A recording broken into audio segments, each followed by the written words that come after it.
With Jack's mum very much excluded, no one likes a dick. The WWE and wrestling in general is built on a very simple conflict. Good versus evil, face versus heel, dick versus not a dick. Except nothing in life is ever that simple. Some of WWE's top faces have, when you closely scrutinize their behavior, been flapping bellends of the highest order, and absolutely no role model for the legions of kiddies being told to cheer them as a conquering hero. This list only refers to the wrestlers' characters and not the person behind the scenes, because I've only got room for 10. I'm Adam from WhatCulture.com, and here are 10 WWE faces who are actually total heels. Number 10. Lex Luger is a dick. He's more forehead now than man. In 1993, Lex Luger received the mother of all babyface pushes, with Vince desperately trying to cram him into the Hulk Hogan-shaped hole in the lifeboat. Problem was, Luger was a fairly face. He debuted as an egotistical heel, and one of his biggest, bastardiest tactics was to use a surgically implanted metal plate in his arm from a motorcycle accident that actually happened to thump his opponents in the head. As we can all agree, an awful thing to do, which makes it all the weirder when he was turned into the all-American superface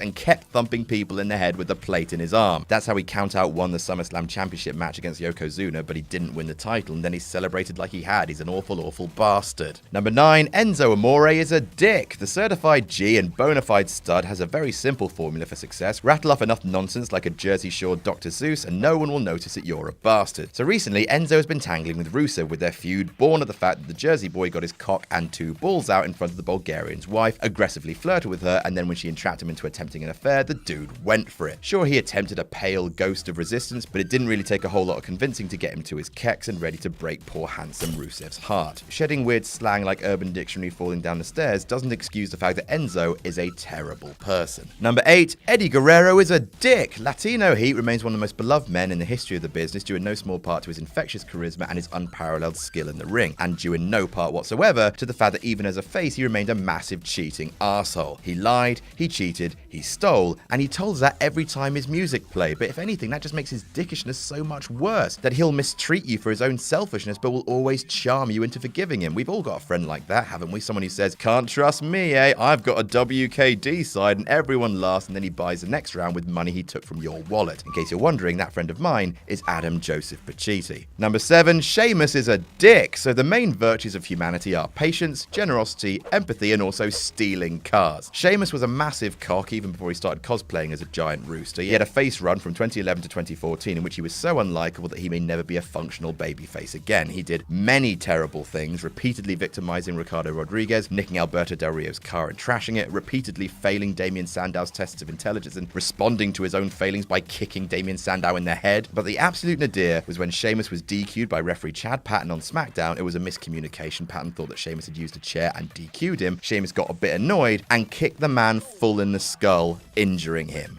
Your babyface, ladies and gentlemen. Number 6. Shawn Michaels is a dick. HBK has always been a bit of a knob. It was the fundamental building blocks of his character in the mid-90s, even as a face. Hey look, everyone would say, here comes Shawn Michaels. He seems like a bit of a dick, gyrating and dancing and generally being insufferable. Even when he graduated into Jesus Shawn, he still hadn't quite left behind his knobbing ways. One of his best feuds, the 2008 Chris Jericho feud, was kicked off by HBK being totally in the wrong, faking an injury and lying to Y2J about it, but he somehow got away with being a wonky person because he's one of the best wrestlers to have ever lived. Story of his life. Number 5. Roman Reigns is a dick. Now, I'm going to do my very best to try to get you to dislike Roman Reigns for a second. I know you're not comfortable with that, but just hear me out. There are 2 things that babyfaces just love to do in WWE: treat women who enjoy looking sexy like garbage and crash weddings. Ruru has been the subject of severe mistreatment by the faces the past 12 months, and after the happiest day of his life, he deserved a chance to celebrate marrying the ravishing Russian, only for it to end in cakey tragedy. Seriously, what kind of animal crashes someone else's wedding reception? A big dog, that's who. Out came Roman, who called Lana a mail-order bride. Then Rusev defended the honor of his wife and paid the price for it, which was being beaten up for months by an arsehole. Reigns is not a best man, he is the worst man. Number 4. Hulk Hogan is a dick. These days it feels like calling Hulk Hogan a dick is like looking out across the ocean and saying,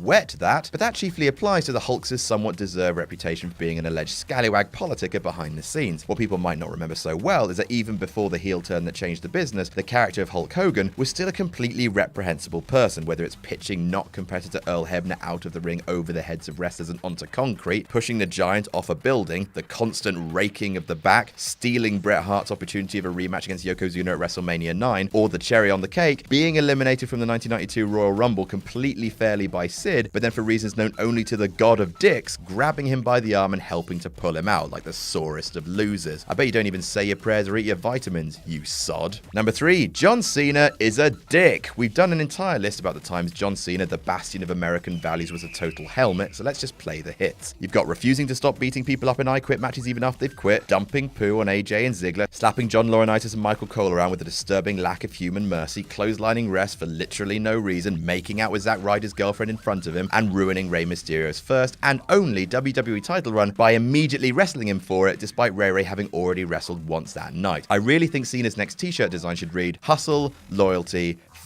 you. Number 2, The Rock is a dick. Is everyone who refers to themselves in the third person an utter dickbag? Adam Blompier certainly seems to think so. The Rock is a pitch-perfect example of a total cock getting everything he's ever wanted in life by being funny. Seriously, The Rock, let's call him the cock. The cock has always been a loathsome bumhead. He's constantly arrogant. He absolutely screwed the Big Show at the 2000 Royal Rumble, and he refused to accept the fact that he actually lost. He belittles all of his colleagues constantly, and of course, he's the third babyface on this list who had treated Lana like shit, openly accusing her of infidelity in front of her poor husband. Utter Brahma bullshit. And number 1, Stone Cold Steve Austin is a dick. Well, surprise, surprise, possibly the biggest face in WWE history is also one of the very worst people to have ever lived. I mean, okay, Austin isn't that bad, but for someone who was a hero to literally everyone, he did some awful, heinous bollocks. The character is a horrible bully, stunnering women left, right, and Linda. He committed hundreds of thousands of pounds worth of property damage. He beat up a defenseless Vince in hospital and shoved a plastic tube up his ass. Stunned the Tough Enough winner Andy Levine for no reason. Ripped Steph's top off on live TV. Called Muhammad Hassan and Davari sand people. He really did that, and the crowning glory, he made Vince McMahon beg for his life under the mistaken belief that he was about to get shot in the head with an actual gun.